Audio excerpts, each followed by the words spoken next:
Host Indrani. अगर आपको ये स्टोरीज़ अच्छी लगी तो लाइक कर देना और शेयर कर देना। जय श्री राम। ये पहली स्टोरी है नींबू जी की। नींबू जी बताते हैं कि वो जब छोटी थी तब वो अपने मामा के घर में रहा करती थी, क्योंकि उनके पापा नहीं थे। वो और उसकी मम्मी, उसके भाई, वो तीनों ही उनके मामा के पास रहा करते थे। उनकी मम्मी एक आंगनबाड़ी में काम किया करती थी, कुछ पढ़ाने का, और वो ऐसे गांव-गांव घूमकर भी बच्चों को पोलियो पिलाना और कुछ कुछ देखती थी।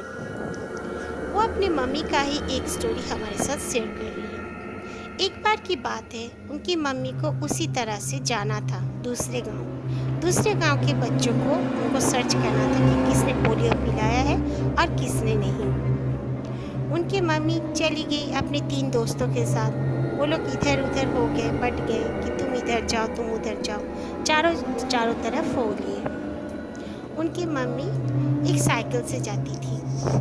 वो जाते जाते थोड़ा सा गांव, जिस गांव में वो गई थी, उस गांव से थोड़ा सा बाहर निकल के आबादी से थोड़ा हटकर वो देखी कि 3-4 घरें हैं, झोपड़ी बनी हुई थी वहाँ पर, छोटे छोटे। तो उन झोपड़ियों के पास वो जब गई जाकर, तब दोपहर का समय हो चुका था। वो जाकर देखती है उस झोपड़ियों के पास खास कोई भी नहीं है, कोई आवाज़ भी नहीं आ रही है, कुछ नहीं। तो वो लौटने लगी। जब लौटने लगी तब देखती हैं कि एक औरत उनके पास आई और आकर बोलने लगी, आपको कौन चाहिए? तो वो बोली, नहीं, मुझे ऐसे कुछ कोई भी नहीं चाहिए, मैं देखने आती हूँ, मैं सर्वे करती हूँ कि कौन बच्चे को पोलियो पिलाया गया है, कौन बच्चे को नहीं, बस वही सर्च करने के लिए आई हूँ। तो उस औरत ने कहा कि चलिए, आप अंदर चलिए, बैठिए, मैं कई बच्चों को आपको ला के दिखाती हूँ, और उनके मम्मी से भी आप पूछ लेना कि कौन पोलियो लिया है और कौन नहीं। तो उनकी मम्मी चली गई, नींबू जी की मम्मी चली गई, और वो बाहर ही बैठ गई। एक बेंच उनको दिया गया, उस पे वो बैठ गई, और काफ़ी औरतें अपने अपने बच्चों को पकड़ के आने लगी दूसरे झोपड़ी से, थोड़ा सा दूर में था वो। तो वो देख रही कि वो औरतें काफ़ी काले और उनके घुंघरालू बाल और सब जैसे एक जैसे दिखते हैं। उनकी आंखें काफ़ी बड़े बड़े, और बच्चे भी काफ़ी काले काले, और हर कोई काले कपड़े में है। औरतें, बच्चे काले काले पैंट पहने हुए हैं, निक्कर जैसा। वो सोचे कि होंगे शायद, वो कभी उस तरफ गई नहीं थी। तो उन्होंने हर किसी को पूछा, और हर किसी ने कहा कि नहीं, उनके बच्चों ने पोलियो नहीं पिया है। तो उन्हें हर किसी को पोलियो पिला दिया, और उनका वो सब बोतल ख़त्म भी हो गया। कम से कम उन्होंने पकड़ रखे थे जितने भी बोतल, उनके पूरे फिनिश्ड हो गए।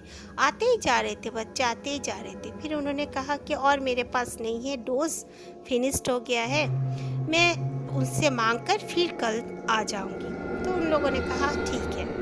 वो आके अपने सेंटर में उन्होंने रिपोर्ट किया कि मैं जब सर्वे करने गई थी ऐसे ऐसे जगह में, वहाँ पर काफ़ी बच्चे हैं जो अभी भी पोलियो उनको नहीं मिला है।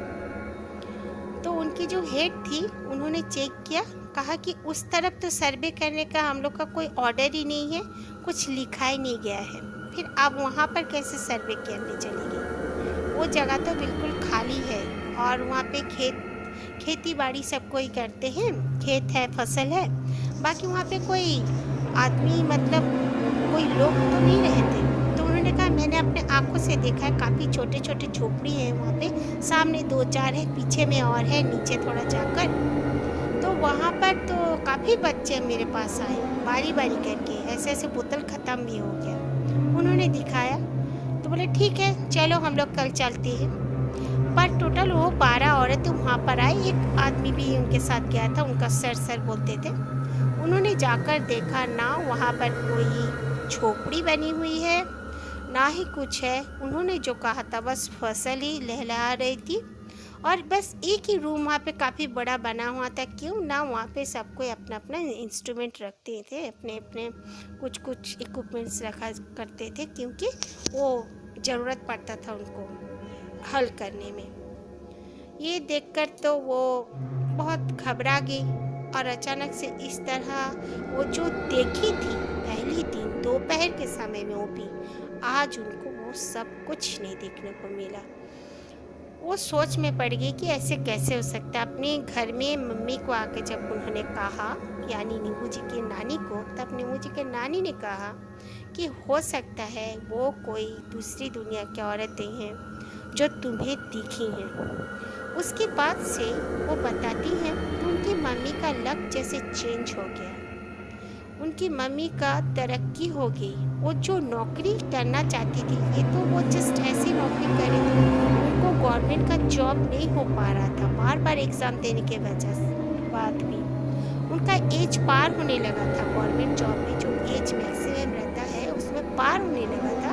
बट उस इंसिडेंट के 3 दिन बाद ही उनको कहाँ से कैसे गवर्नमेंट जॉब का लेटर आ गया, और वो अपने दोनों बच्चों को लेके अभी बहुत खुश है, उनकी बेटी नींबू और बेटा आशीष को लेके, और वो लोग तीनों ही अभी बहुत खुश हैं। ओके, थैंक यू, आपने अपनी मम्मी का स्टोरी हमारे साथ शेयर की, बहुत बहुत थैंक यू आपको।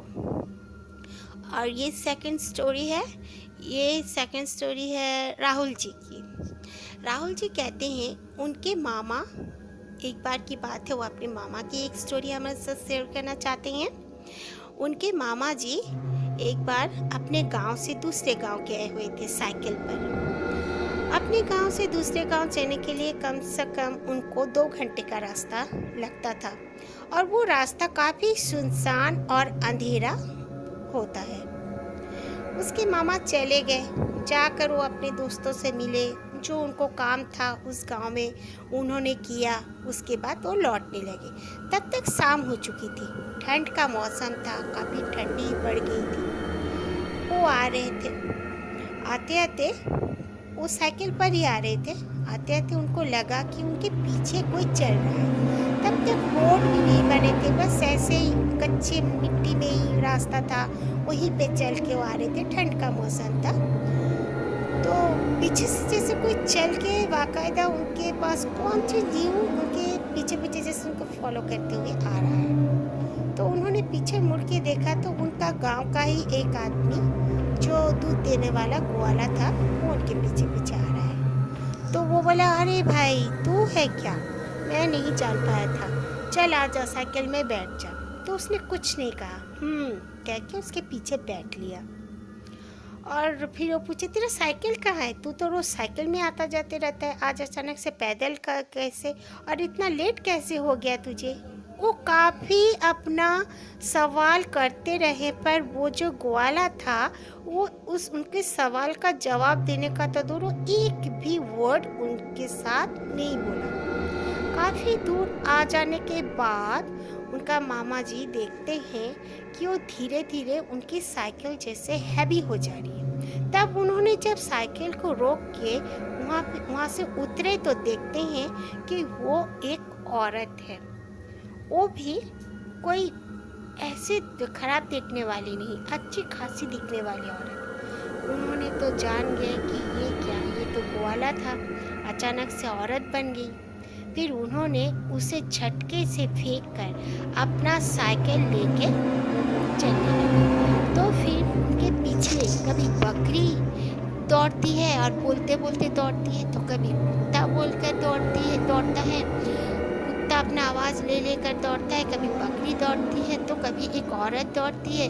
ऐसे सिलसिला कंटिन्यू उनके साथ कम से कम आधा घंटा जैसे चलता रहा। फिर वो देखते हैं कि उनके आगे में वो औरत, बहुत ही भयानक शक्ल वाली एक औरत खड़े होके बोलती है कि मुझे भी अपने साथ ले चल, ए मानव मुझे भी अपने साथ ले चल, तू थक गया होगा, चल चल मैं तुझे पानी पिलाती हूँ, चल इतने रात के समय में अकेला मत जा। ऐसे ऐसे वो औरत बोलने लगी। तब उनके पास एक लाइटर हुआ करता था, वो सिगरेट भी पीते थे। उन्होंने क्या किया, वो लाइटर को जला डाला, उन्हें ऑन करके अपना भगवान को याद करने लगे। तब वो चीखने लगे, बोले बंद करो इसे, बंद कर इसे, ऐसे ऐसे बोलने लगे। और फिर तब तो ठंड का मौसम था, ओस भी गिरता था, इसीलिए वो सूखी पत्ते उत्ते में भी इतना वो आग जला रहे हैं, नीचे झुक कर उन्होंने आग भी लगाई कई पत्तों में, लेकिन आग ठीक से लग नहीं रहा था। और वो भगवान का नाम लेते रहे। फिर वो धीरे धीरे वो औरत फिर भी नहीं जा रही थी। वो एक पेड़ में बैठ गई और उनके पास आँख था बोलकर उनके सामने नहीं आई। फिर मामा जी धीरे धीरे भगवान का नाम लेते लेते वो औरत वहीं पे बैठी रही, उनके ताबूत में बैठी रही कि ये आँख बंद होगा और मैं उसे पकड़ूंगी। उन्होंने साइकिल चलाकर अपने घर की तरफ चल दी। घर में जब पहुंचे तब भोर हो चुकी थी। फिर मामी जी ने कहा कि ये क्या, आपका तो शक्ल कैसे लग रहा है, आप इतने लेट में आए हो। तो बोले मुझसे अभी कुछ मत पूछ, मुझे थोड़ा पानी पिला दे। वो पानी पिए, उसके बाद अपनी सारी बातें बोला अपना घर वालों से। उनकी मम्मी आई, आने के बाद उनको जब टच किया उनके सर पे बहुत सा उनको फीवर आया हुआ था। उनके मम्मी ने कहा नहीं, ऐसा अच्छी बात नहीं है, ज़रूर वो रास्ते की कोई गैर मरे मखलूक जो बोलते हैं, जो कि दूसरी दुनिया का ही कोई होगा, कोई चुड़ैल होगा, वो तुम्हें फॉलो की होगी, इसीलिए तुम्हारा ऐसे फीवर आ गया। कोई बात नहीं, चलो तुम। उसकी मम्मी जल्दी से उसके सामने में एक दिया जला के रख दी घी का, और फिर चालीसा पढ़ने लगी बजरंगबली का, और बोले कि कल ही मैं पंडित को बुलाकर सारा मामला ठीक करती हूँ। ये बात उनके मामा जी के साथ घटने के बाद राहुल बताते हैं कि उनके मामा इस तरह कभी भी लेट नहीं हुए। अगर हो भी गए, जहाँ वो गए होते थे वहीं पे वो रुक जाते थे। उनको बहुत डर लग गया था। करीब करीब उनको 7 दिन जैसा फीवर आता था। पंडित जी पूजा पाठ करके उन्हें कुछ कुछ दिया भी गया, ताबीज भी दिए, वो डॉक्टर के पास भी गए, लेकिन उनको बुखार उतरने का नाम नहीं ले रहा था और वो डर भी जाते थे। उसके बाद उनके साथ कई बार रात को जब वो सोते थे कुछ बुड़बुड़ाने लगते थे, और फिर वो सपना भी, उस औरत का सपना में भी आना होता था। वो औरत कई बार उनके सपने में आ चुकी है। उसी तरह कभी बकरी बन के बोलती थी तो कभी डॉग बन के आ जाती थी। ऐसे ऐसे उनको बहुत दिन से सपना आया। उसके बाद से उनके मामा जी एकदम, और वो पहले विश्वास भी नहीं करते थे। सब कोई बोलते थे कि इस रास्ते से अकेला मत जाया करो, अकेला आना जाना मत करो, लेकिन वो खास नहीं सुनते थे। ओके, थैंक यू राहुल, आपने हमारे साथ ये स्टोरी शेयर की। फ्रेंड्स, आप भी अपना स्टोरी मेरे साथ शेयर कर सकते हैं कमेंट बॉक्स में, और फिर अपना फीडबैक प्लीज़ मुझे ज़रूर दीजिए। Thank you. जय श्री राम, जय श्री राम।